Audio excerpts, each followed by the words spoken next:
Hey, ¿qué onda? Mi nombre es Jonathan Domingo y estás escuchando mi podcast.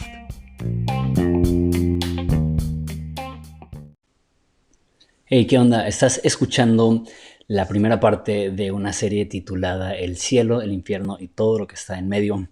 Esto está en mi canal de YouTube, pero también lo estoy subiendo aquí para que lo puedas escuchar mientras que haces ejercicio o estás en el carro. Estaré subiendo el resto de los episodios también. Si quieres más videos, información, puedes ir a mi canal de YouTube. Disfruta. El cielo, el infierno, la eternidad, el destino eterno de 8,000 millones de personas en vida ahorita, el destino de 150,000 millones de humanos que han existido hasta ese momento. Es una pregunta grande, es una pregunta que nos forza a llevar nuestra mente a lugares difíciles, incomprensibles, difíciles de asimilar, difíciles de creer. Sin embargo, esos son temas que particularmente el Nuevo Testamento y Jesús hablan abiertamente y muy seguido. Quiero en esta serie ir más a fondo en estos temas tan importantes. El cielo, el infierno y todo lo que está en medio.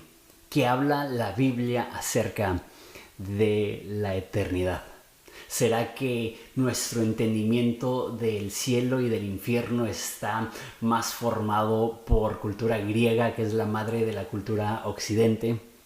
¿O podrá ser que nuestro entendimiento del infierno está más formado por Dante y la cultura medieval que lo que dice Jesús? Es curioso porque conforme más estudio la Biblia veo que hay muchas cosas que asumimos que son blanco y negro, que la Biblia es profundamente evidente en lo que es el destino de los seres humanos y la eternidad y el cielo y el infierno. Y la realidad es que en mi experiencia la mayoría de cristianos tienen quizá un entendimiento muy superficial, pero seguido tienen un entendimiento falso de algo que es de lo más básico, algo que es de lo más importante. ¿Dónde van a descansar nuestras almas? Si es que van a descansar, ¿cómo será el cielo? ¿Qué es lo que la Biblia dice acerca de las cosas específicas en el cielo o en el infierno? Porque habla muchísimo al respecto de esto.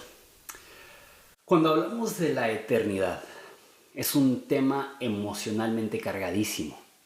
Es difícil entender y comprender cómo puede haber un destino que está lleno de felicidad y gozo y emoción y perfección y serenidad, y hay otro que está lleno de dolor y miseria y tormento y sufrimiento, y que ambos lugares son eternos y que para no ir al lugar malo e ir al lugar bueno necesitas fe en Jesús. Se dice fácil porque es parte de nuestra cultura mexicana o latinoamericana el creer que el cielo existe, el creer que el infierno existe. Es algo que nos han enseñado independientemente de nuestro trasfondo a casi todas las personas. Pero si nos sentamos a pensar que en el cielo van a pasar 100 años, nadie que está viendo este video, a menos de que alguien se lo muestre a un abuelito o una abuelita que tiene 100 años, nadie en ese video puede asimilar que son 100 años. La mayoría de personas mueren a los 80, 85. 1000 años. ¿Cómo sería pasar 1000 años? ¿Cómo sería pasar 10,000 años?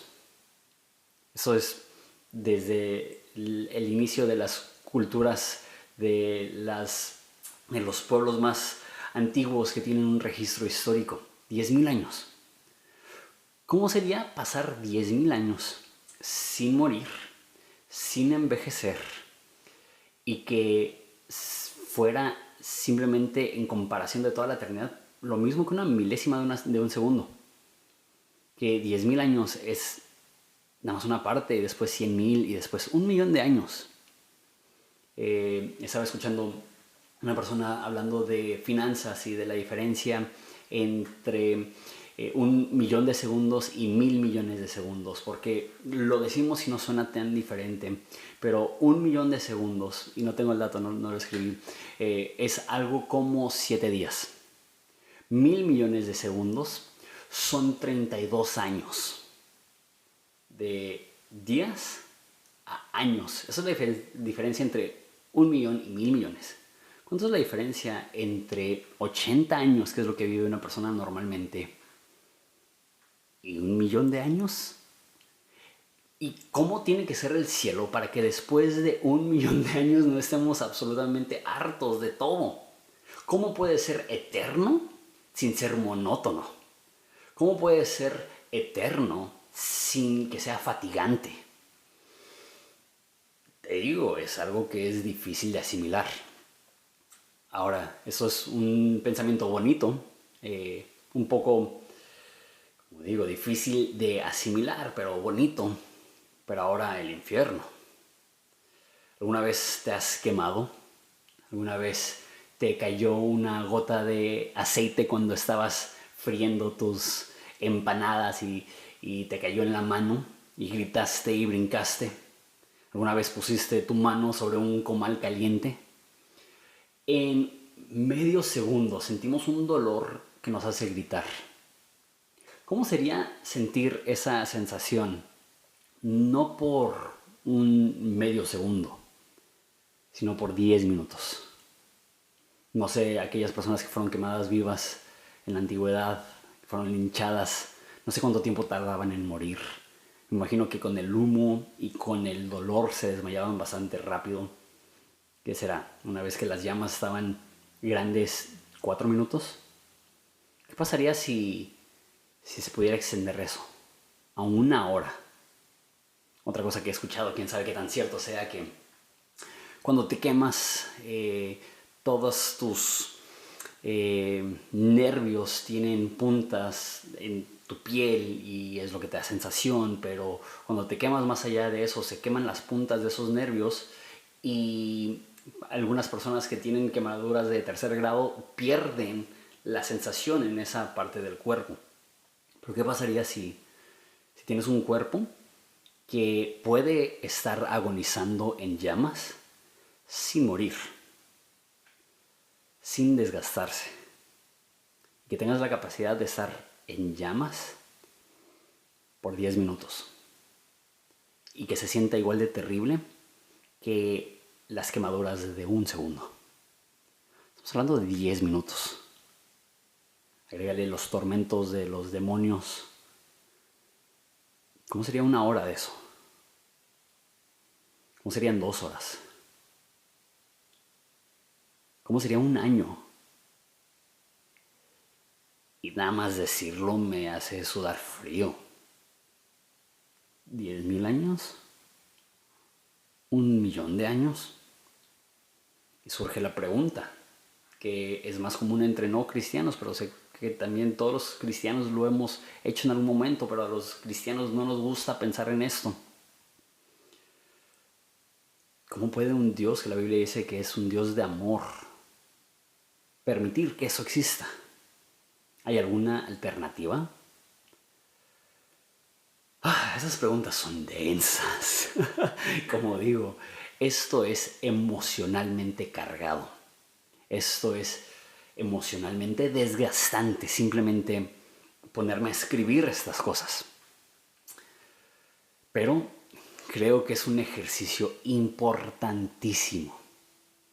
Eso lo he contado seguido, pero cuando estaba en el Instituto Bíblico, en la primera semana, el director contó una historia que dijo que estaba leyendo la carta de un ateo y el ateo dijo: la razón que soy un ateo es porque no puedo creer en que miles de millones de personas se confiesan ser cristianos y creen que el cielo es un lugar hermoso y eterno y el infierno es un lugar terrible y eterno, y que la única forma de ir al cielo es tener fe en Jesús, y que los cristianos sean tan fríos y tan crueles que no adviertan a nadie.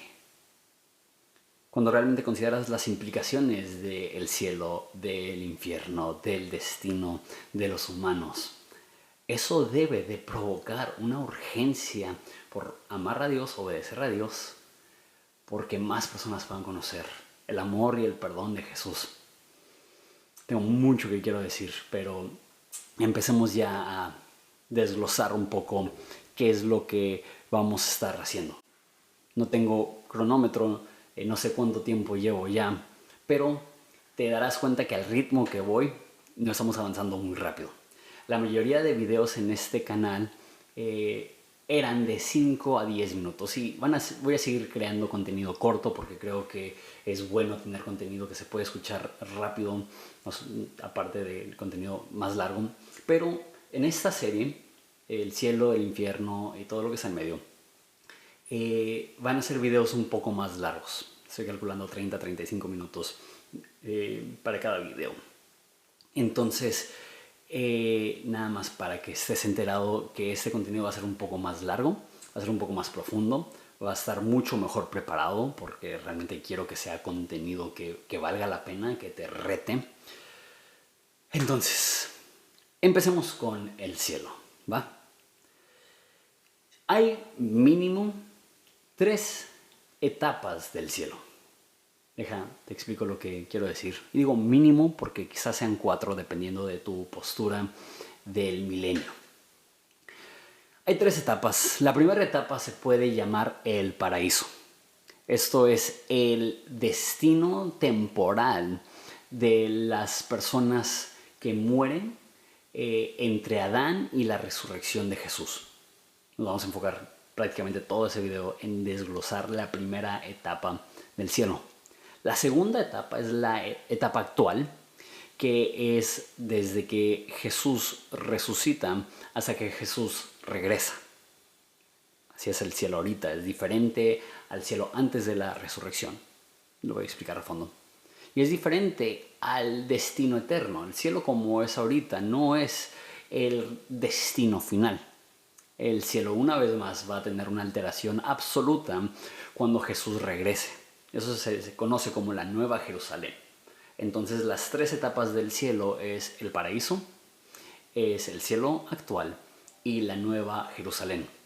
Digo que algunas personas podrían considerar 4 etapas del cielo porque aquellos que creen en un milenio literal que describe Isaías, Daniel y Juan en Apocalipsis, los que creen que el milenio va a ser una etapa literal, podemos ver diferencias entre el milenio y la Nueva Jerusalén. Entonces se podría hacer que hay 4 etapas, pero para simplificar, y porque la mayoría de cristianos no creen en un milenio literal, aunque yo sí, nada más para aclarar, pero vamos a simplificar a 3 etapas del cielo. Ok. Hoy nos vamos a enfocar en cómo era el cielo antes de la muerte de Jesús. Pero quiero ir a la Biblia y quiero que toda esta serie sea totalmente saturada en la Biblia, porque una vez más, cuando algo es tan cargado emocionalmente, no quieres que lo que tú sientes que debe de ser o lo que tú sientes que tiene sentido dicte lo que crees, sino que lo que Dios ha revelado a través de la Biblia dicte lo que crees.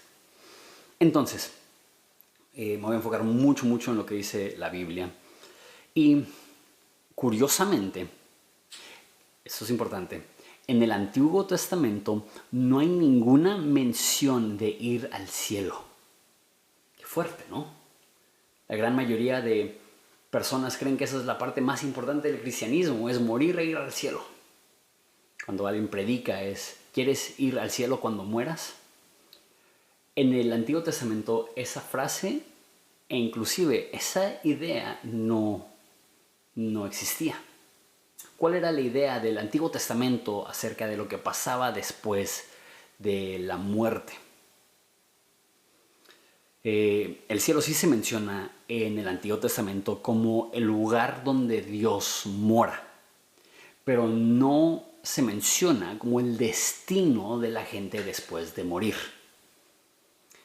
Todas las menciones de la esperanza que las personas tenían de estar con Dios no era cuando morían. Todas las menciones hablan de lo que se conoce como la resurrección de entre los muertos. Y la mención más clara y famosa en el Antiguo Testamento de la resurrección de entre los muertos se encuentra en Daniel 12:2.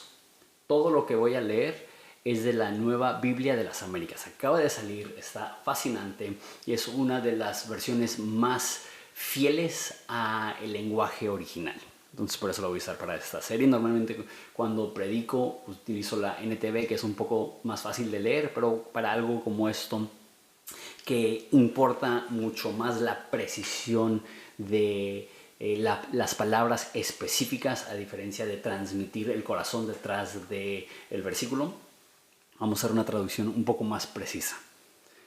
Daniel 12:2 dice: y muchos de los que duermen en el polvo de la tierra despertarán, unos para vida eterna y otros para ignominia, para desprecio eterno. Vergüenza, eso es un sinónimo de ignominia. Dice que muchos de los que duermen en el polvo de la tierra, eso está hablando de gente que ha muerto, van a despertar. Unos van a despertar para vida eterna y otros para el desprecio eterno.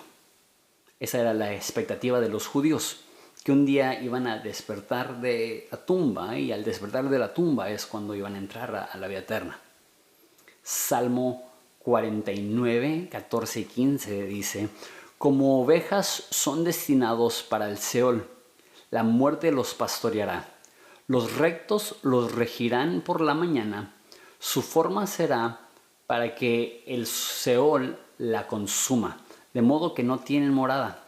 Pero Dios redimirá mi alma del poder del Seol, pues Él me recibirá. Entonces, aquí somos presentados a esa palabra que va a ser súper importante y más importante cuando empecemos a hablar del infierno, Seol. Esta es una palabra hebrea que literalmente se traduce tumba, pero tiene más la idea del inframundo, del lugar donde moran las almas de los difuntos. El Antiguo Testamento enseña que al morir la gente va al Seol. Inclusive el salmista dice: no dejarás mi alma en el Seol, admitiendo que él iba a bajar al Seol, y también era una profecía de lo que iba a suceder con Jesús, que Jesús también iba a bajar al Seol. Más de eso en un momento. Entonces, cuando pienses Seol, piensa en el inframundo. Sé que es difícil usar la palabra inframundo sin pensar en, no sé si vieron la película de Hércules, donde sale el Hades y es como una neblina donde las almas están flotando. O sea, esa es la idea que viene a mi mente. No es así. No es así. Pero sí, imagínate como una dimensión espiritual donde están las almas de los muertos. Bueno, mínimo antes de Jesús, ahí es donde estaban todos los muertos. Dice Isaías 26, 19. Sus muertos vivirán, sus cadáveres se levantarán. Moradores del polvo despierten y den gritos de júbilo, porque tu rocío es como el rocío del alba, y la tierra dará luz a los espíritus. Entonces aquí una vez más, una declaración muy evidente, clara, de la resurrección de entre los muertos. Sus cadáveres se levantarán, los que moran en el polvo se despertarán y darán gritos de júbilo. La tierra dará a luz a los espíritus. Muy poético, muy interesante. Esa es una de las menciones más antiguas de la resurrección de entre los muertos. Eso es Job, que Job fue el primer libro en escribirse del Antiguo Testamento. Yo sé que mi Redentor vive, y al final se levantará sobre el polvo, y después de deshecha mi piel, aún en mi carne veré a Dios, al cual yo mismo contemplaré. Después de deshecha mi piel, aún en mi carne veré a Dios. Esas son unas 6 menciones de muchísimas menciones en el Antiguo Testamento acerca de la esperanza que tenían de la resurrección. De hecho, cuando Pablo estaba preso y está en una especie de juicio, había 2 bandos de líderes religiosos, saduceos, que no creían en la resurrección de entre los muertos, los fariseos que sí creían en la resurrección de entre los muertos. Pablo dice, yo soy fariseo y por la esperanza de la resurrección se me acusa. Entonces Pablo dice, el resumen de mi creencia en Dios es que yo creo en la resurrección de entre los muertos. Y en ese momento no estaba hablando de la resurrección de Jesús, que la resurrección de Jesús es el pináculo de lo que creemos como cristianos. En ese momento está hablando de nuestra resurrección de entre los muertos, como humanos. Voy a hablar mucho más de eso adelante, pero los judíos morían no con la expectativa de morir y ser trasladados directamente a la presencia de Dios, sino de morir y en la resurrección ver a Jesús. Entonces, el Antiguo Testamento absolutamente tiene un cielo. Pienso en Job cuando llega Satanás ante Dios y Dios está en su trono y están ahí los ángeles. Pienso en Isaías viendo al Señor alto y sublime. El Antiguo Testamento habla acerca de el cielo como el lugar donde Dios mora. Y había una expectativa de pasar la eternidad con Dios, pero la expectativa era que iba a ser después de la resurrección de entre los muertos. Entonces la pregunta es, ¿qué pasaba con sus almas? Cuando un judío practicante, creyendo en la esperanza del Mesías venidero, moría, ¿qué pasaba con sus almas? ¿Se iban al mismo lugar que todos los demás? El Antiguo Testamento no habla de esto, curiosamente. No da detalles de esto. El Nuevo Testamento habla muchísimo más acerca de esto. Jesús nos da una parábola en la que habla de dónde están las personas antes de su resurrección. Esto es Lucas 16, 22 y 23. Dice, sucedió que murió el pobre y fue llevado por los ángeles al seno de Abraham. Y murió también el rico y fue sepultado. En el Hades, eso es importante, el Hades es la palabra griega para la misma palabra Seol. Seol es hebreo, Hades es griego. Perdón, Seol es hebreo, Hades es griego. Creo que sí lo dije bien. Y el Nuevo Testamento se escribió en griego y por ende, aquí la traducción es en el Hades. Alzó el rico sus ojos, estando en tormentos, y vio a Abraham a lo lejos y a Lázaro en su seno. Ahora, una parábola no es un buen lugar para armar tu teología, porque por definición una parábola es una historia que el propósito de la historia no es lo que está sucediendo en la historia, sino lo que está ilustrando la historia. Entonces, no podemos tomar la historia de Lázaro y el hombre rico y decir, así es.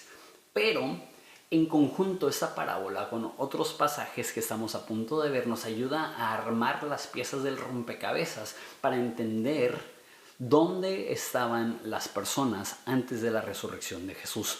Y lo que dice es que los dos están en el Hades. Y no leí toda la historia, pero aquí dice que alzó sus ojos y vio, y dice que le habló a Abraham. Y dijo, manda a Lázaro para que moje la punta de su dedo y la descanse sobre mi lengua. Quería un poco de descanso del tormento que estaba sufriendo, pero la idea aquí es que están en el mismo lugar, hay comunicación. Sin embargo, hay un bando sufriendo y un bando que no está sufriendo. Hay un bando que está en tormento. No sé si dice específicamente llamas, pero sí dice que estaba siendo atormentado, y creo que sí dice llamas en algún otro lugar de esa historia. Y otra persona que está descansando con el patriarca. Entonces, todos los que morían, sus almas bajaban a la tumba, al Seol, al Hades, y de un lado había un bando sufriendo y del otro unos que están en lo que llama el seno de Abraham. Dice Efesios 4, 8 y 9. Dice, por tanto, cuando ascendió a lo alto, llevó cautivo un gran número de cautivos y dio dones a los hombres. Esta expresión, ascendió, ¿qué significa? sino que también había descendido a las profundidades de la tierra. Efesios 4 dice que Jesús, antes de ascender al cielo, descendió a lo más profundo de la tierra y llevó cautivo a los cautivos. Quiero leer el Credo de los Apóstoles. Esto es la declaración más básica de lo que significa ser cristiano. Prácticamente, si no crees en el Credo de los Apóstoles, puedes llamarte cristiano, pero te estás desviando de lo básico del cristiano, y puedes llamarte un cristiano, pero esto es lo que creen los cristianos. El Credo de los Apóstoles. Creo en Dios Padre Todopoderoso, Creador del cielo y de la tierra, y en Jesucristo, su único Hijo, nuestro Señor, que fue concebido por obra y gracia del Espíritu Santo, nació de Santa María Virgen, padeció bajo el poder de Poncio Pilato, fue crucificado, muerto y sepultado, y descendió a los infiernos. Y al tercer día resucitó entre los muertos. Subió a los cielos y está sentado a la derecha de Dios Padre Todopoderoso. Dice el Credo de los Apóstoles, algo que todo cristiano debe de creer, que Jesús fue al infierno. Ahora, la palabra infierno es latín, eso no es ni griego, que es el idioma en el cual fue escrito el Nuevo Testamento, ni hebreo. Es latín el idioma que hablaba la iglesia,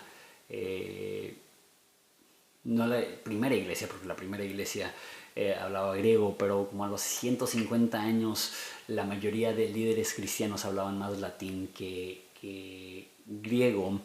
Y la palabra infierno para nosotros ya tiene una imagen muy precisa, pero originalmente la palabra infierno tiene el mismo significado que Seol o que Hades. Es la idea del inframundo, es la idea del lugar donde van las almas después de la muerte.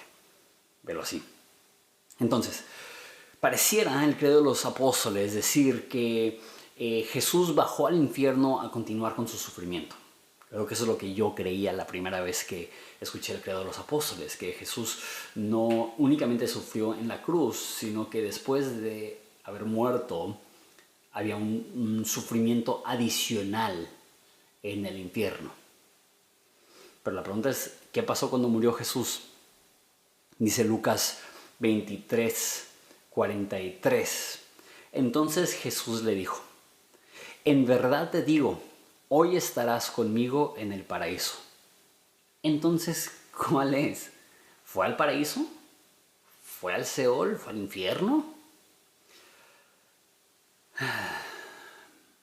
Primera de Pedro 3:18 dice: porque también Cristo murió por los pecados una sola vez, el justo por los injustos, para llevarnos a Dios, muerto en carne, pero vivificado en espíritu. Y el espíritu también fue y predicó a los espíritus encarcelados. En el espíritu también fue y predicó a los espíritus encarcelados. Entonces, Pablo dice en Efesios que Jesús descendió a la profundidad de la tierra. Dice el Credo de los Apóstoles que Jesús fue al infierno. Jesús dijo que iba a ir al paraíso. Y Pedro dice que fue a predicar a los espíritus encarcelados. ¿Cuál es? Yo creo que todas. Yo creo que el Hades, el Seol, el infierno, antes de la resurrección de Jesús, ahí es donde estaban todos. Los que habían muerto en la fe y en la esperanza del Mesías estaban en el seno de Abraham. Los que habían rechazado al Mesías, los que habían oprimido a los necesitados, los que habían vivido lejos del corazón y los deseos de Dios, estaban en un lugar de tormento. Entonces, dice que en espíritu fue a predicar a los espíritus encarcelados. Eso le da un respaldo bíblico, a lo que la mayoría ya cree, pero creo que necesita un respaldo bíblico, que es que cuando morimos, nuestro cuerpo es sepultado y nuestra alma va a otro lugar. Para las personas antes de la muerte de Jesús, todas las almas iban al Seol. Y ahí es donde fue Jesús en el Espíritu a predicarle a aquellas personas que estaban en el Seol. Entonces yo creo que cuando Jesús muere va al seno de Abraham Y esas eran personas que habían creído en el futuro Mesías, pero la Biblia dice que no hay ningún nombre dado a los hombres para el cual pueden ser salvos, sino Jesucristo. ¿Y cómo irán si nadie les predica?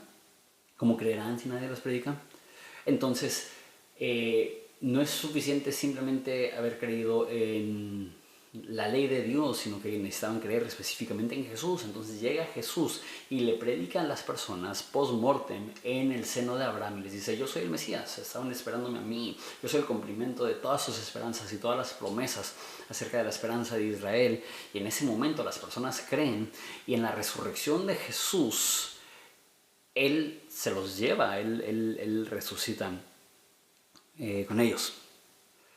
Eso también tiene como idea, como primordial, que ¿qué se necesita para ir al cielo? Porque esas personas fueron al Seol o al seno de Abraham y no directo a la presencia de Dios. Y eso es el Evangelio, según la gran mayoría de nosotros, es que no podemos ir al cielo porque tenemos pecado. Y Dios es santo y no puede tolerar el pecado, no puede estar en la presencia del pecado, no puede admitirnos a su presencia si es que todavía estamos manchados por el pecado. Piénsalo de esta forma: si hay una casa que es de alfombra blanca, perfectamente blanca, y tú llegas todo enlodado, no puedes pasar hasta que seas limpiado. Y dice el Antiguo Testamento, dice Salomón: nadie puede limpiarse a sí mismo. ¿Quién puede decir yo me he limpiado de mi propio pecado? Es el Evangelio. El Evangelio es que Jesús murió para limpiarnos de nuestro pecado, dice 1 Juan, para borrar nuestra maldad. Dice Juan el Bautista: he aquí el Cordero de Dios que quita el pecado del mundo. La forma que podemos ir al cielo es lo que dice Pablo, que seamos hallados en Él, no teniendo la justicia mía que es por la ley, sino la justicia de Dios que es por la fe. Otra forma de decirlo es que cuando tenemos una relación con Jesús y confiamos en su muerte, Él nos limpia de todo lo que nos descalificaba ir al cielo, ir a la presencia de Dios. Antes de que Jesús muere, las personas no podían estar totalmente limpias, estaban confiando en un sistema incompleto. La sangre de un animal no podía limpiarles para siempre, por eso tenía que morir Jesús como el sustituto perfecto. Cuando muere Jesús, desciende a lo más profundo de la tierra, y estando en lo más profundo de la tierra, predica, resucita, y este es el cumplimiento de todas las promesas de las personas que estaban creyendo, los que habían muerto, que estaban ahí. Y eso es tan intenso que dice Mateo que muchos resucitan con Jesús. Ahora, este pasaje no lo entiendo. Muchas de las cosas de las cuales voy a hablar ni entiendo al 100. Y tengo algunas que tengo posturas, pero soy muy abierto a estar equivocado. Ese es un pasaje que no entiendo, pero es dentro del tema que estamos hablando. Dice así, Mateo 27:51: en ese momento el velo del templo se rasgó en dos, de arriba hacia abajo. La tierra tembló, las rocas se partieron. Dice, y los sepulcros se abrieron. Los cuerpos de muchos santos que habían dormido resucitaron y salieron de los sepulcros después de la resurrección de Jesús y entraron en la santa ciudad y se aparecieron a muchos.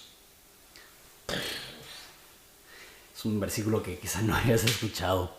Críticos de la Biblia dicen que la Biblia enseña de zombies porque se abren literal, se abren las tumbas y salen las personas de los sepulcros y se le aparecen a muchos. ¿Cómo explicas eso? No lo sé. Pero como que es esta idea que habían espíritus, dice aquí, los santos que habían dormido y se levantan. Significa que se levantan David y Salomón y Abraham. No sé.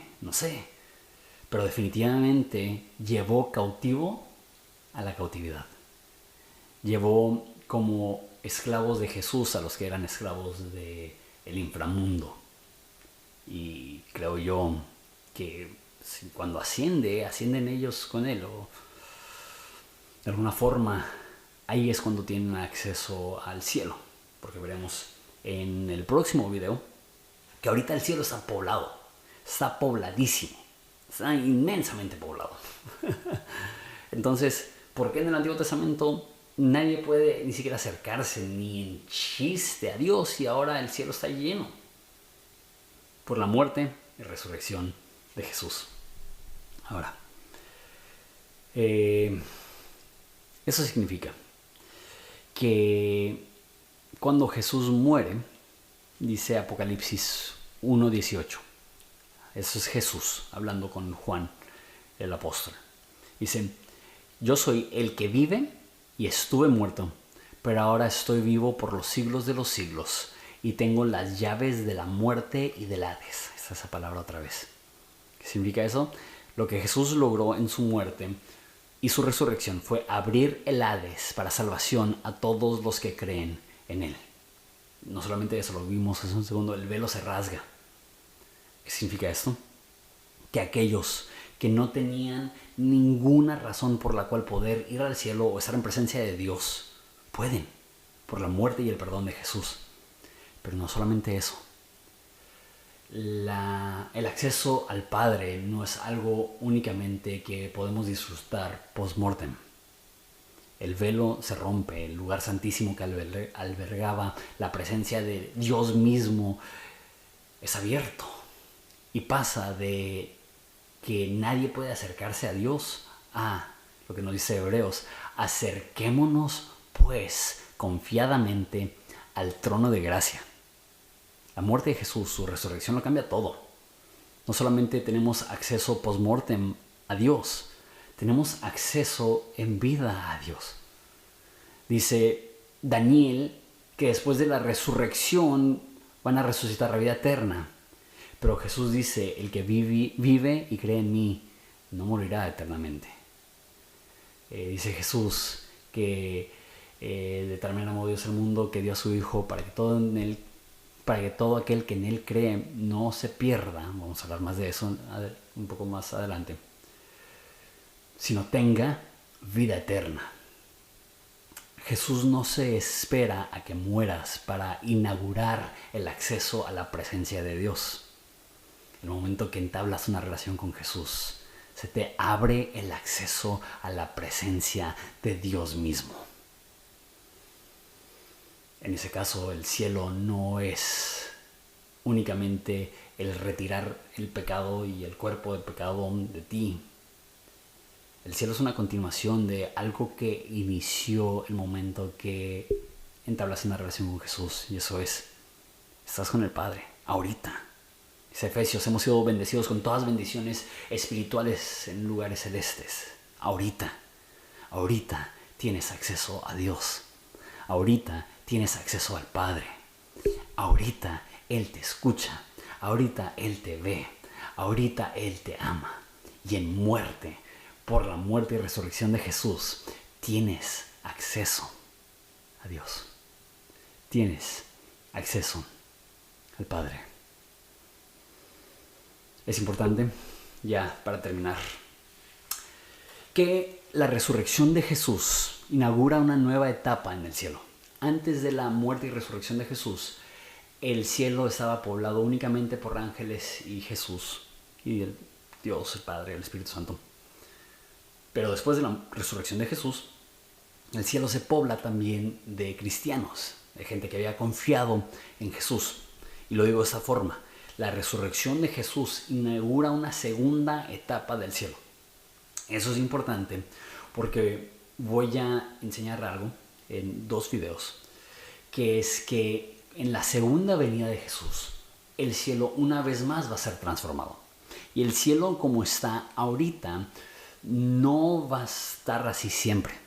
Ahora, es importante creer que el cielo ya cambió una vez, porque nos enseña que el cielo no es estático. Las personas asumen que porque Dios no cambia, que el cielo no cambia. Las personas asumen que porque Dios es inmutable, que eso también es una característica del cielo. No lo es. El cielo sí cambia. El cielo ya cambió. Y el cielo va a cambiar una vez más. Y eso se escucha hasta hereje, pero no lo es, porque una vez más, muchas veces le damos atributos a Dios al cielo que no debería tener el cielo.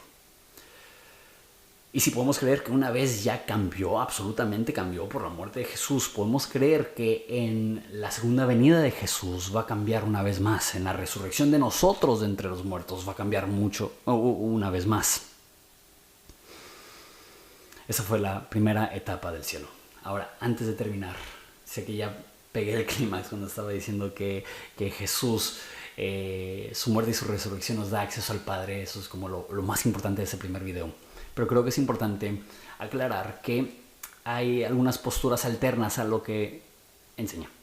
Hay algunas personas que simplemente no han considerado este tema y simplemente asumen que los del Antiguo Testamento al morir iban al cielo desde que morían, como los cristianos del Nuevo Testamento, que David muere y va directamente al cielo. Creo que ya vimos evidencias que eso no es así. Sin embargo, hay muchos que creen que los judíos que seguían la ley y creían en el Mesías iban al cielo directamente al morir. La otra postura, y eso no voy a entrar a fondo porque lo voy a hablar mucho más cuando hablemos del infierno, pero eso es que cuando Jesús desciende al infierno, Hades, tumba, sepulcro, Seol, como le quieras decir, paraíso, seno de Abraham, que no solamente le predicó a los judíos que habían creído, sino que le predicó a todas las personas. Porque dice que los que estaban le predicó a los espíritus encarcelados que estaban ahí como condena. ¿Por qué hay personas que creen eso? Cuando hablemos del infierno vamos a hablar de una de las posturas, que es el universalismo, que es que algunas personas post-mortem van a ser salvas. Y uno de los argumentos que utilizan los que creen el universalismo es que Jesús ya lo hizo una vez, que Jesús ya fue a predicarle a los espíritus encarcelados, y eso incluye a aquellas personas que ni siquiera habían escuchado el nombre de Dios y el nombre de Jesús. Y algo que va a ser muy polémico en esta serie, y espero que puedas tener la gracia para escucharme y considerar lo que te estoy diciendo y no cerrarte simplemente porque soy abierto a cosas que para muchos creen que es una herejía. Yo creo que lo que es la versión tradicional del cielo y del infierno, más del infierno. Del cielo creo que la versión tradicional es que tu espíritu se va al cielo para siempre y ahí vivimos, pero yo creo en la resurrección de entre los muertos, en la nueva tierra, la nueva Jerusalén. Hablaré más de eso en 2 videos. Pero el infierno yo sí creo que es un lugar de tormento para aquellas personas que rechazan a Jesús. Sin embargo, hay muchísimos pasajes que parecieran estar hablando de otras 2 posturas, que es aniquilacionismo y universalismo. Y creo que esas 2 posturas tienen componentes que me hacen que no lo pueda descartar, que haya una leve posibilidad de que así sea. Porque en ese pasaje de Primera de Pedro dice que fue a predicar a los espíritus encarcelados, pero luego específicamente dice que fueron los espíritus encarcelados por su maldad. No es más, lo que yo creo es lo que dije al principio, que en la parábola de Lázaro y el hombre rico, que en el Seol, antes de la resurrección de Jesús, ahí estaba el seno de Abraham, donde estaban aquellas personas que habían creído en la esperanza del Mesías, y un lugar de tormento, que es donde estaba el hombre rico. Eso es lo que creo. Pero los universalistas creen que Jesús fue y le predicó a todo mundo, dándole a todo mundo una oportunidad de creer en Jesús. Una vez más, también el pasaje que leímos en Mateo, donde se abren las tumbas, dice que se abren las tumbas de los santos. Entonces, una vez más, yo creo que fue y le predicó a aquellas personas que ya habían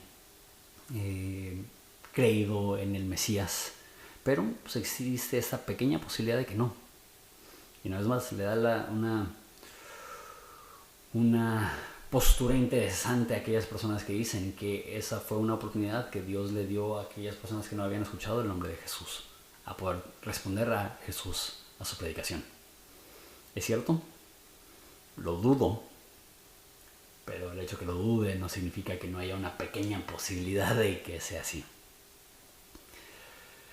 Así fue el cielo, el paraíso, el seno de Abraham.